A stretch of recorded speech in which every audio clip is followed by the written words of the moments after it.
বলুন তো এটা কি ফুল? হ্যাঁ, আপনি ঠিকই ধরেছেন, এটা শিউলি ফুল। আজকে আমি আপনাদের শিউলি ফুল সম্পর্কে কিছু বলতে আসিনি, কিংবা শিউলি ফুল চেনাতেও আসিনি। আজকে আমি আপনাদের এই ফুলটা দিয়ে কিছু বাস্তবতা শিখাবো। অনেকে হয়তো ভাবছেন যে ফুল দিয়ে আবার কিসের বাস্তবতা। সম্পূর্ণ ভিডিওটা ধৈর্য ধরে দেখেন, আপনি ঠিকই বুঝতে পারবেন যে আমি ফুলের সাথে কেন বাস্তবতার কথা বলছি। আজ সকালে যখন আমি আমার মেয়েকে নিয়ে রিকশায় করে স্কুলে যাচ্ছিলাম, তখন রিকশায় বসা অবস্থায় আমার নাকে খুব সুন্দর একটা ঘ্রাণ আসলো। ঘ্রাণটা এত ভালো লাগতেছিল, আমার মনের মধ্যে শুধু কিউরিসিটি জাগতেছিল যে কোথায় এই ঘ্রাণটা, কি ফুলের ঘ্রাণ হতে পারে।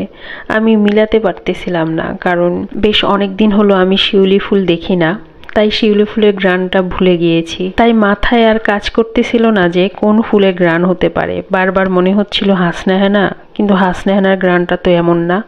এত মিষ্টি ঘ্রাণ কোন ফুলের হতে পারে? তো তড়িঘড়ি করে মেয়েকে স্কুলে নামিয়ে দিয়ে আমি হাঁটা শুরু করি। তো যে পাশ দিয়ে যাওয়ার সময় আমি এই মিষ্টি ঘ্রাণটা পেয়েছিলাম, ওই পাশে এসে খুঁজতে থাকি। তো অবশেষে আমি সেই মিষ্টি ফুলের ঘ্রাণের সন্ধান পেয়ে যাই। এটা হচ্ছে শিউলি ফুলের ঘ্রাণ। এই ফুলের গাছটা ছিল রাস্তার পাশে, যেখান দিয়ে মানুষ হেঁটে যায়। ওখানে দেখলাম যে প্রচুর শিউলি ফুল পড়ে আছে। তো খেয়াল করে দেখলাম যে ফুলের গাছটা হচ্ছে একটা বাড়ির ভিতরে, আর গাছের বেশ কিছু ডালপালা হচ্ছে রাস্তার উপরে, তাই ফুলগুলো রাস্তার উপরে পড়ে আছে। আমি যতদূর জানি শিউলি ফুল শরৎকালে ফুটে এবং রাতে ফুটে সকালে ঝরে যায়। তো অনেকে হয়তো আমার এই গল্প শুনতে বিরক্ত হচ্ছেন, কারণ আমি এই ফুলের সাথে বাস্তবতার কথা বলেছিলাম। তো আপনারা আমার কথা শুনে আসলে মিলাতে পারছেন না যে আমি এখানে আসলে কোন বাস্তবতার কথা বলছি। তো এখন সময় হয়েছে সেই বাস্তবতার কথা বলার। দেখেন আমার কথার সাথে মিল খুঁজে পান কিনা। আমি ওখানে কিছুক্ষণ দাঁড়িয়ে দেখলাম রাস্তার পাশ দিয়ে যত মানুষ যাচ্ছে, সব মানুষ ফুলগুলোকে পায়ে পিষে তারপরে যাচ্ছে। একটা মানুষও ফুলগুলোকে পাড়া দিতে বঞ্চিত হচ্ছে না। যতজনই যাচ্ছে সবার পায়ের নিচে এই ফুলগুলি পড়তেছিল।